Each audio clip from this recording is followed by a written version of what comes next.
This episode of PPT Presents is brought to you by Pagan's Pathways Temple. Pagan Pathways Temple is a 501c3 out of beautiful Madison Heights, Michigan.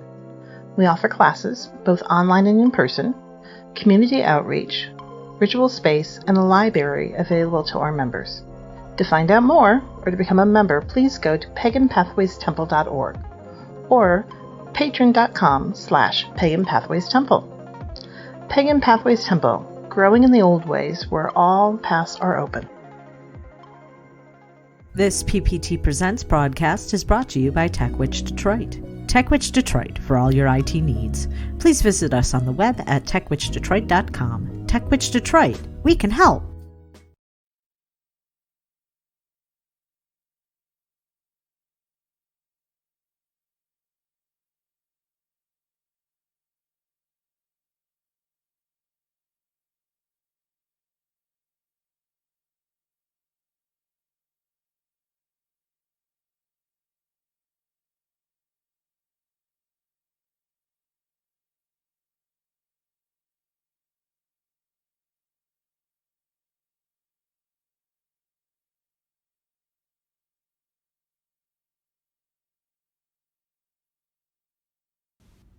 And now it's time for It Makes You Think by Cynthia Day. Subjects that are sufficiently complicated enough to give one pause, just enough to make you think. Hi, and thank you for turning into the 29th podcast of It Makes You Think. I'm here with Fur. Say hi, Fur. Hi, Fur. And we're going to do a podcast today on familiars and pets, allies or companions. So we're going to give you something to think about and chew on as far as witches and so-called familiars and pets and what's the difference. Mm-hmm. So I think we can start with the fact that many people have pets. We know this. Yeah. And major industry in this country. Yeah, especially in this country. Having a pet is just like one of the most normal things in the world. Mm-hmm. And usually pets are domesticated. Although there are some people, excuse me, who, like myself, I consider the wild animals around me also my pets because I feed them. And so they come in closer. Like apparently I have a groundhog and apparently a skunk and a number of cats that visit my yard because I throw bits of food out under the mulberry tree and they're always coming around, you know. So, and I don't consider them my familiars because I'm not doing any magical work with them, but I consider them my pets because they're getting used to being around me. They're not being domesticated, far from it, but they they are becoming familiar with me. Mm-hmm. Animals, man, and magic, witches, we view man as being a part of nature. Yes. As opposed to being the overlords of this earth, right? Mm-hmm. Yes. Yeah, because we're all part of a big family. Physically, spiritually, mentally, and emotionally, we're all connected with all the life that is here.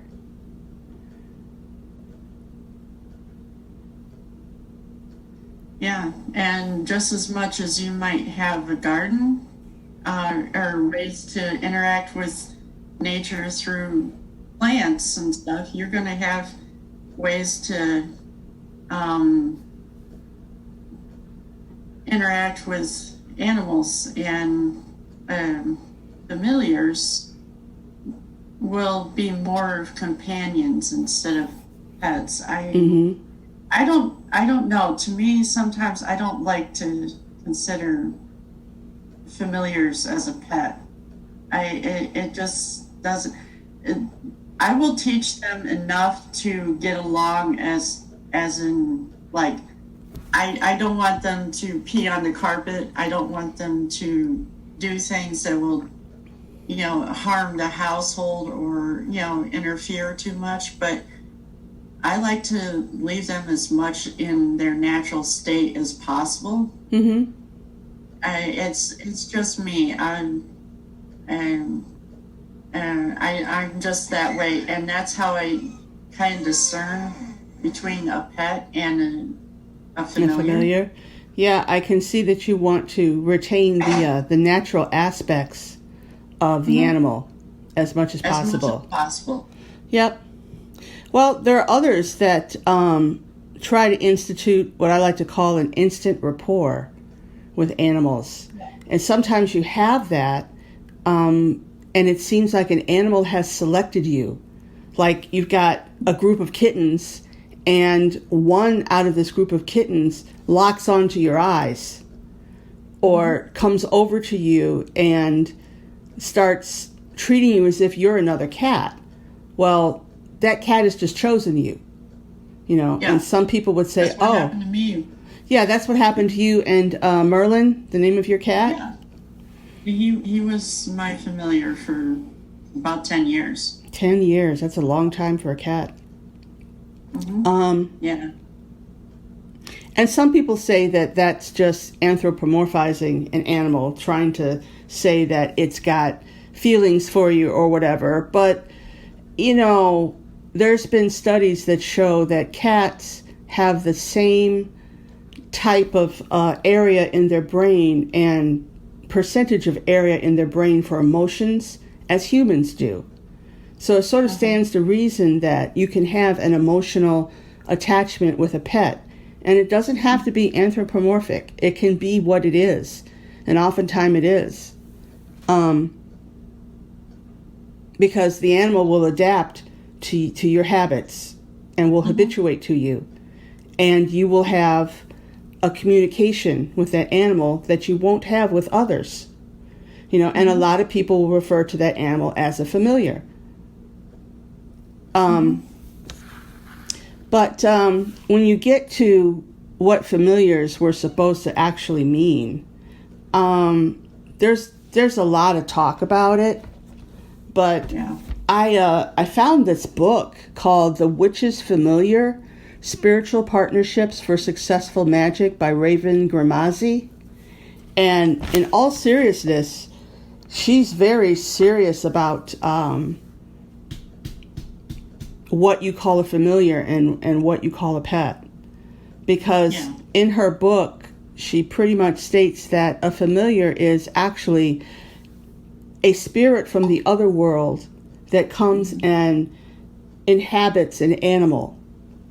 And in inhabiting that animal, your rapport with that animal allows you to merge with the instincts of that animal and therefore to interface with the intelligence of nature overall. Yeah. The purpose of which would be to enhance your psychic abilities and enhance your magic in the physical as well as the astral realm. So when you talk about why would a witch have a familiar, that's pretty much why. Because it's all, well, they didn't have TV and they didn't have internet or anything to entertain themselves with way back when. So they really got into the natural world because that's what was around them. And so if psychically and mentally you can link with another animal, then you have just enhanced your perception of the world as it is. If you can sort of see through the eyes of the animal. Because they see things that we don't see. We don't see infrared. We don't see ultraviolet. We don't have the quick reflexes, and we don't have the sense of smell that animals do. But if you are using a familiar, according to what I've read, it enhances your abilities as a Wiccan, as a witch. Now, me personally, I have not used a familiar. I have not gotten to the point in my magic where I feel that I need help on the astral plane or that I need help on the physical plane. I just do what I do, and it does what it does. And so when I say that I have a cat that's my familiar, more often than not, I'm just talking about a cat that is a very, very close pet. One of these pets that is obviously domesticated and that I have a very close relationship with. Like I said, it's habituated to me. I've habituated to it.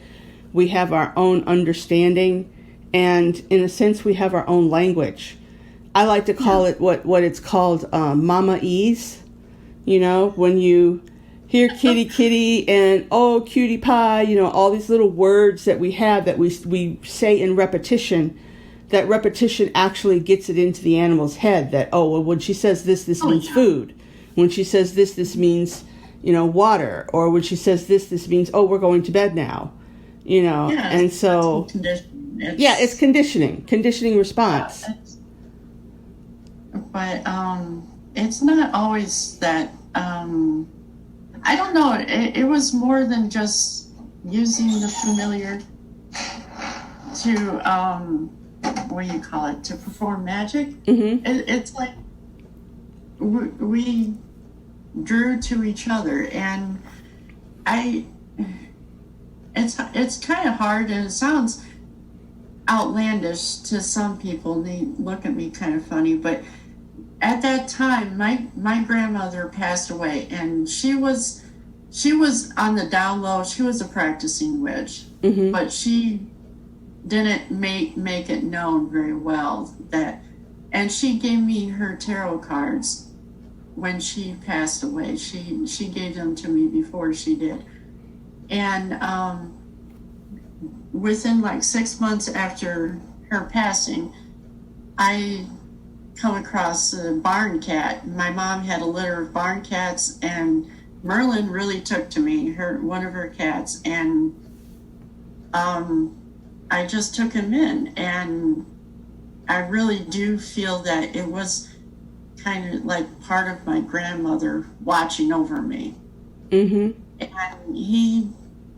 I never really used much of I didn't know as much about the astral planes and using, it might have been just accidental that I kind of used parts of him with my spell casting at that time. But he just like supervised me. He supervised everything you did. He stood with you at the altar, right? Yeah, he would sit next to me all the time when I'd be doing my work, and it wasn't always just for attention or looking for treats, or he would just sit on my altar all the time, or lay under it while I was doing work or study and stuff. It sounds like he was both your ally and your companion, magically watching over you as you're doing your spells and things. Yeah. That, in my mind, kind of classifies him as a familiar, because he's familiar with what you're doing. And he's there sort of like emotional support. Yeah. And cats are great for emotional support. I don't care what anybody says. When you have a link with a cat, when you, and this really goes for any animal that you have that has habituated to you, especially if it's domesticated. They really are companions in every sense of the term. In as much as that particular species can be a companion, animals can really be companions and be emotional support. I really do believe that. And even when I was emotionally stressed and I was going through really tough times, we were going through our divorce, our marriage was falling apart. It was really odd that my cat acted out the way Merlin acted out the way he did. What'd he do? He peed on my ex-husband's boots. Oh, wow. That's saying something. He had never done that before in his life. We had him fixed when he was a kitten. So to prevent that kind of behavior. And that was when he was like 9 years old, Mm-hmm. 8, 9 years old. And that was just the strangest thing, because he knew that was his property. It smelled, it had my ex-husband's smell on it. Mm-hmm. And he knew that I was stressed out, and he caught on to the emotional trailings of what was going on in the house, and he just made his statement by peeing on the boots. Yep. It was great. That's really and great. He did it in front of Mark. He did it in front of him? Holy cow. That's a statement. That's bold. Yes, that's bold. Yeah. That's something else. That's like tantamount to a dog alerting you to an intruder. Yeah. You know, he's alerting you to, okay, piss on this guy. This is no more. You know, making his like break with him. It's an act of protection. Yeah, it is. It is.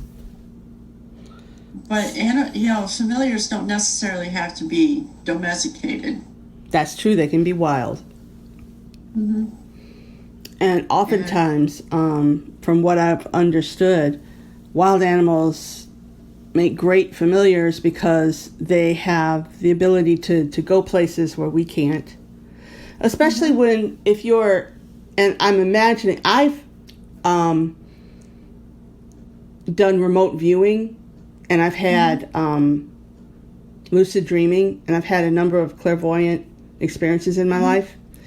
And I can imagine that if you're linked with a familiar and you're doing remote viewing, you get to see a whole lot more than if you were just remote viewing on your own. Yes. That would be my understanding of it. Could you imagine having a bird? Yeah, a hawk. Oh gosh. Yeah, I can imagine having a hawk as a familiar and being able to see down much better than you could as a human. That would be cool. That would be very awesome. It would also be, I think, probably hard on you, because seeing everything in that close, it would be like having a drone with a high-powered camera. Yeah. Yeah. It would be frightening, and adrenaline rush all at the same time. Mm-hmm. So, physically, spiritually, mentally, and emotionally, people have animals as pets, and some witches have pets as familiars. Mm-hmm. One of the things that a lot of us witches will do is we will use literally parts of our animal in spells.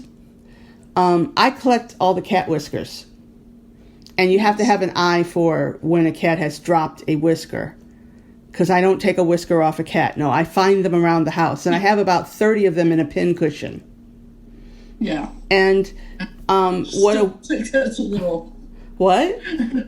I don't know how you could find whiskers, but I just do. It's like you see owls and I don't in the wild, because your eyes are akin to finding owls. Mine are great for finding whiskers, you know. And I've got 30 of them from various cats. And the whole point of finding the whiskers is because the whisker is a sensitive thing. And so in a spell, it will extend my senses to figuring out what's going on. It heightens my senses, right. And some people use cat claws. Now, I have not ever used cat claws, although I've trained my cats to allow me to clip their claws, and I could have an abundance of cat claws if I wanted to, but I don't. And some people use feathers from their birds that have fallen off the bird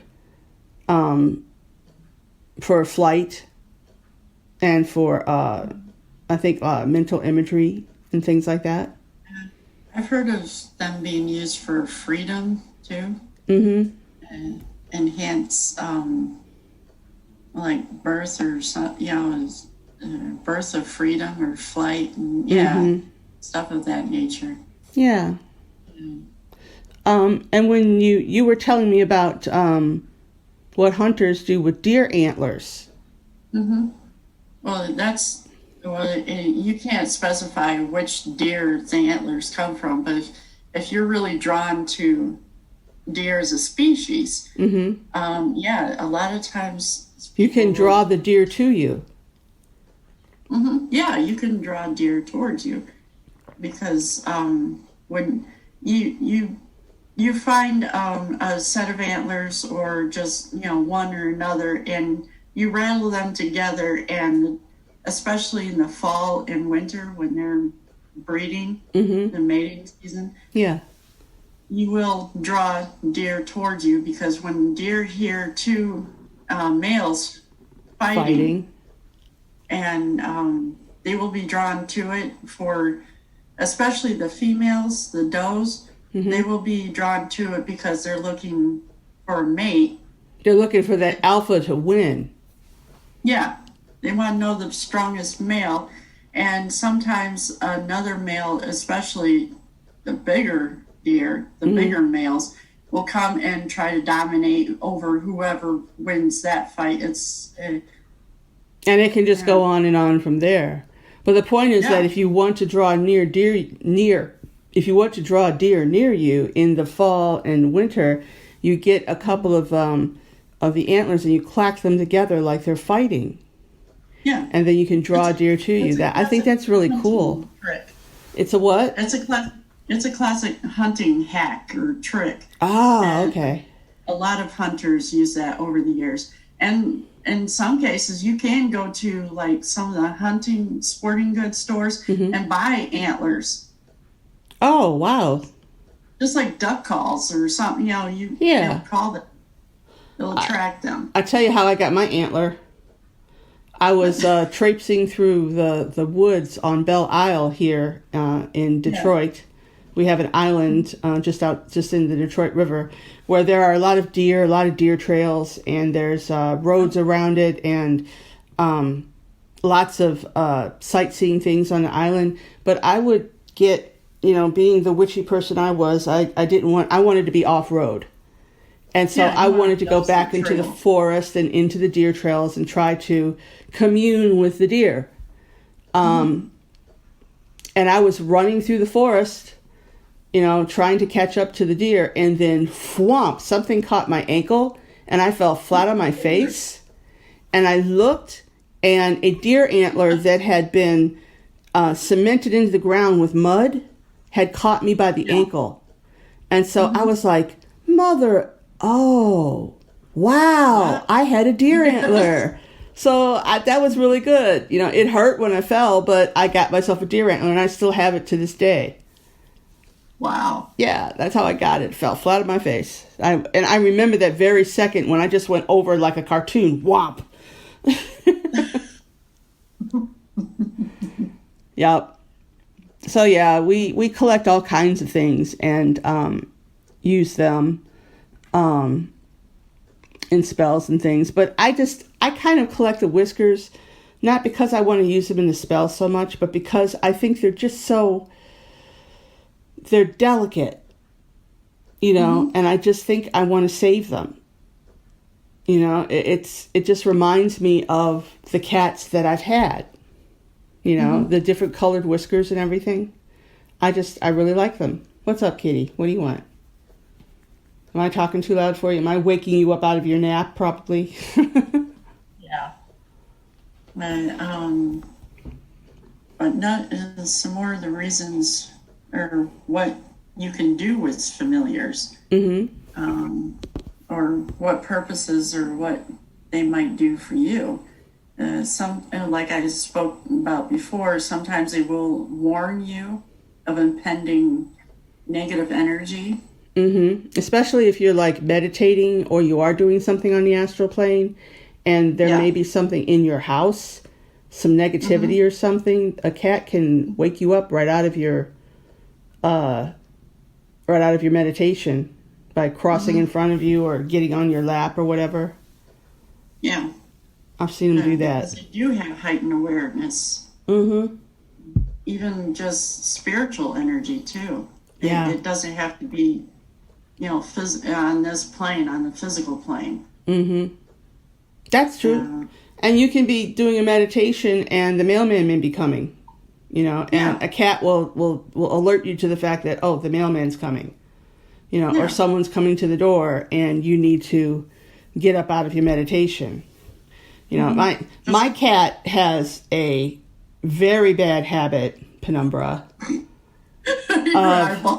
Yes, I'm eyeballing my cat right now. You have a very bad habit of when I get up in the morning and I'm slow and I put my one foot down on the ground, she will nip me in the shin to wake me up and get me out of the bed. Yeah, every day she'll nip me in the shin.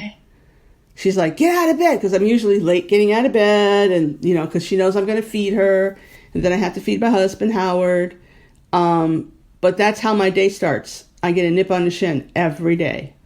And I don't know how that started, but that's what she does. And if my leg has not hit the floor, she will sit on my chest and she'll bat my nose with her paw.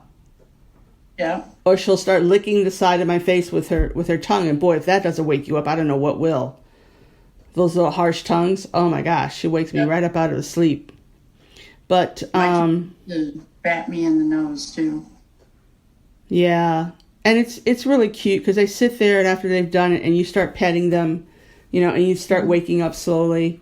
But boy, when that foot hits the floor, she will go for that shin every time, no matter how she woke me up. Mm-hmm. And she doesn't bite through or anything. She just a nip, just enough to let you know, hey, I'm here and I'm hungry and it's time for you to feed me. Yeah. She's got me trained. And on that note, we train our animals a lot. Mm-hmm. I've actually got mine trained for some words, like the words "what you doing" means continue what you're doing and let me come close so I can find out what you're doing.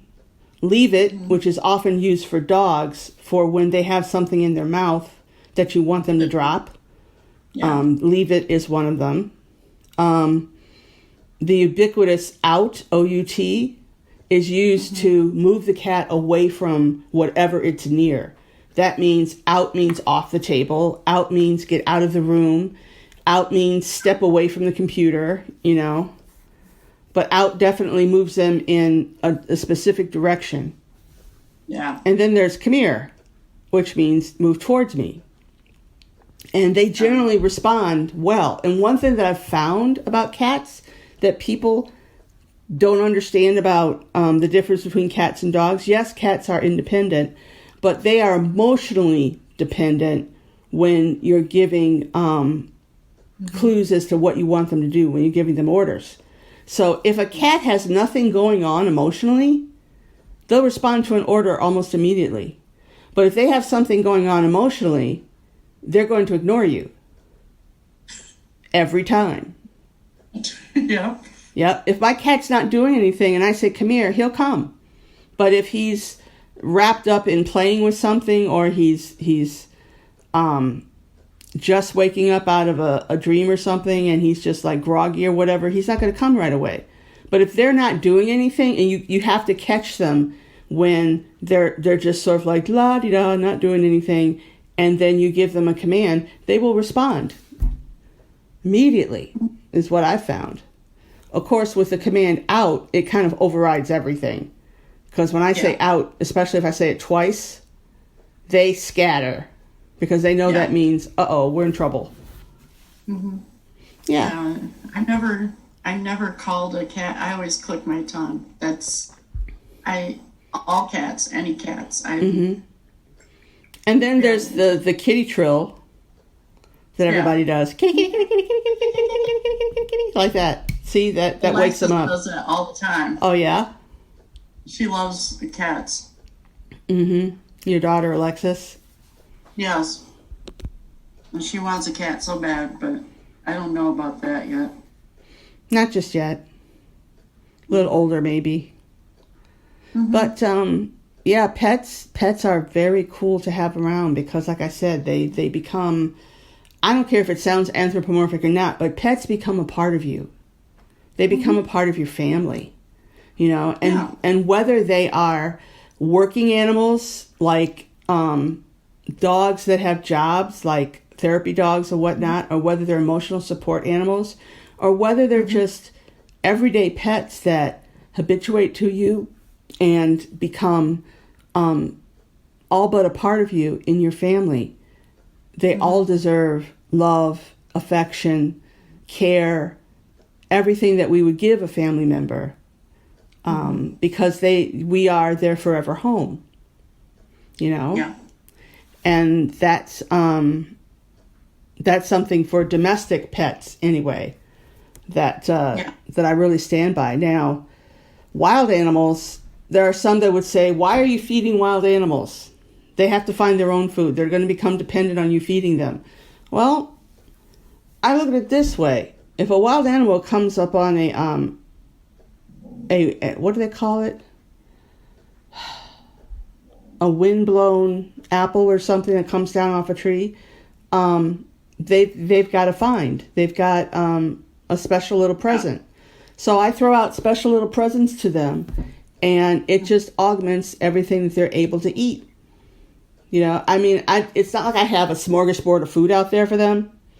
It's just occasionally I'll throw something out and they'll eat it and they love it. I've thrown everything from cooked squash to apples and tuna fish for the cats. I'll just throw it into the grass and they'll grab it. If I've got extra tuna fish, which I did the other day. But, wild animals do tend to take care of themselves. Yeah. But domestic animals, they depend on us. And like I said, we are their forever home. And so we treat them like family. And they are forever blessing us with that connection to the natural world. And in connecting to the natural world, you're also connecting to yourself.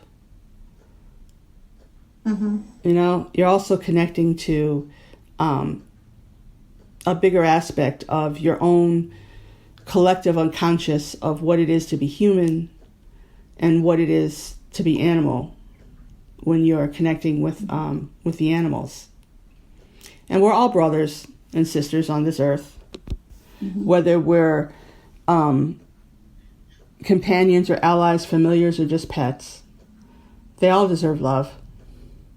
Yes. And I think we'll end it there, because I think we've given people a lot to think about when it comes to animals and familiars. And if you want the name of that book that I read, it's called The Witch's Familiar: Spiritual Partnerships for Successful Magic by Raven Grimazzi. And I'm not certain if that's a man or a woman, Raven Grimazzi, but it's is this a Llewellyn book? Yes, it's a Llewellyn book. And it's very thorough, that book is. It gives history, it gives a lot of information on sigils and things for attracting spirits and working with them. And if that's something that you want to get into, by all means, get the book and read it and find out what you may. But for me, I think I'll leave familiars alone, and I'll just have my companions and allies. How about you? Well, I'm not looking for anything right now. I'll let it come to me All right. Like it happened last time. Yeah. It's kind of like your grandmother selected a cat and just pushed it in your direction, is what I see. And what I've learned the hard way is you can't force anything. If something's going to happen, it will happen. That's true. That's very true. All right. Well, we want to thank you for listening to this podcast of It Makes You Think. And as always, we hope that we've given you something to think about and that it does make you think and make you go out and do some more thinking. So, I'll say goodbye and say goodbye, Fur. Goodbye, Fur. And we will talk to you all in the next 2 weeks. Thanks for listening. Bye. Bye. Thank you so much for listening to PPT Presents, a production of the Pagan Pathways Temple Broadcast Network. We've created a new podcast for you called Growing in the Old Ways. On this podcast, we will be talking to various members of the pagan community, locally, nationally, and even internationally. Here are a few excerpts from our talks with Jason Mankey and Liz Williams. Listen for us next week to find out who our guest will be. I don't like absolutes. That's really one of my things. I don't like absolutes in witchcraft. When people say, witches all do this. Well, that's not true. Because they don't. Not all of them do that. Many witches do this. That's great. Right. But it's absolutes. Only a Sith deals in absolutes. Cultural appropriation, though, is a big issue, and I think it's a genuine issue. And I think, again, there's the question, there are lots of questions surrounding it. One of those question dynamics is, again, this, are spirits real? Right. Because if they are real, then we may presume that they come to you and approach you. And in the voodoo tradition, there is this thing that everybody has a loa who walks with them, right, when they're born. Yep. So, so we all have one, whatever nationality and race we are. Right. And I think that's fine if it's coming from that part of the culture. And, black practitioners of voodoo are saying this is actually the case. Where you run into problems, obviously, is the kind of weekend workshop warrior who does a course on shamanism for like 2 days and then decides that they're an expert. Right. They know more about it than the actual practitioners of that religion or the people who've actually been have grown up with it. We don't know that much. And now it's time for Conversation Corner with the Gladstones, here on PPT Presents. Hi, this is Diana Gladstone. Hi, this is Nancy Gladstone. And welcome to our Conversation Corner. Today we're going to talk about self-care during the pandemic. Do you even do self-care during the pandemic? Do you even do self-care regularly when not a pandemic? Do you even know what self-care means? Self-care means doing things that make you calm and relaxed and bring you joy just for you, to help you feel inner peace. That's what I think self-care is to me. To me, self-care is taking time to make sure that you have the calm, the peace, and the energy you need to keep going, which I'm sometimes very bad about. Me too. You lots. That's why we decided this would be today's topic of conversation. So, before the pandemic, one of the ways I practiced self-care was going out. Getting out of my house, getting out of my work, and just finding a calm space to be. Clearly, during a pandemic, that's harder to do. Yes, especially when you work in the house. Yes, especially now you work in the house, you live in the house, you stay in the house, and your 88-year-old mother-in-law is in the house with you, who doesn't understand personal boundaries. Correct. Before, self-care for me was going outside to nature, to parks, to lakes. Especially lakes. She's a water girl. Yeah. And even having bonfires. She loves those too. Yeah. And I love to color, but that's not possible in our current living situation.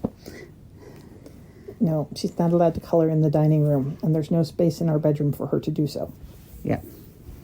So that's what I do for self-care. And like I said, me, it was going places, finding calm spots. Going to plays. I am very much a people person, so going to places where I could watch other people. Also, I am an avid reader, so anything that I can place or time I can immerse myself in a story and just find that calm and center, I would do it. Yes. So, what are you doing nowadays? What's your normal day like now? My normal day,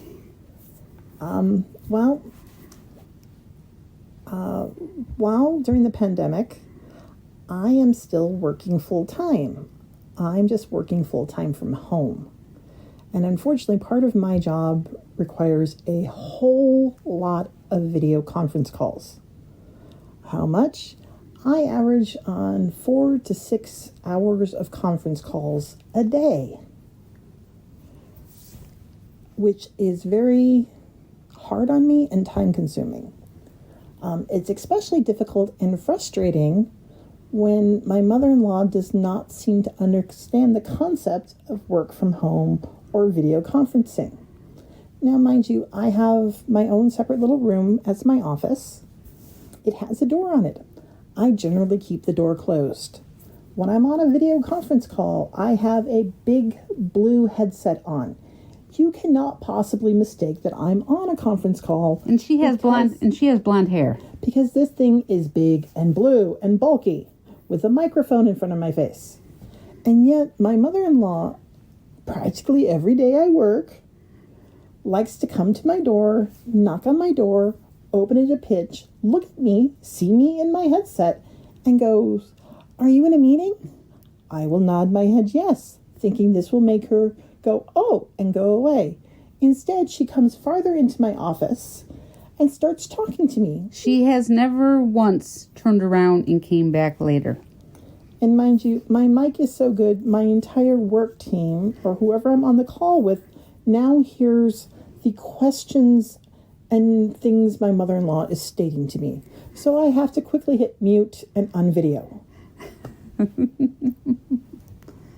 Which just ratchets up my anxiety level because I try to maintain a very professional image and manner when I'm working. Because she's upper management.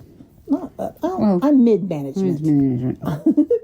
I'm not upper. There's too many people above me to be upper. Yeah. But I lead a team of 4, and I also teach and lead a community of other writers. So I need to appear professional and respected. So I'm having to practice a lot more self-care during quarantine to get rid of all the anger and angst that her mother has been inducing in me. Yes. And for me, during this pandemic, yes, we live in a house. We live in a room attached to a house, get real. I was getting to that point. But we are not allowed out of our bedroom. And by the way, her office is attached to our bedroom. Unless she is willing to let us hang out in the kitchen or the dining room or the living room. If we try to go out there during the day, we get this death glare like, what are you doing out here? So I am stuck in my bedroom pretty much 24/7 unless it's mealtime. These walls are caving in.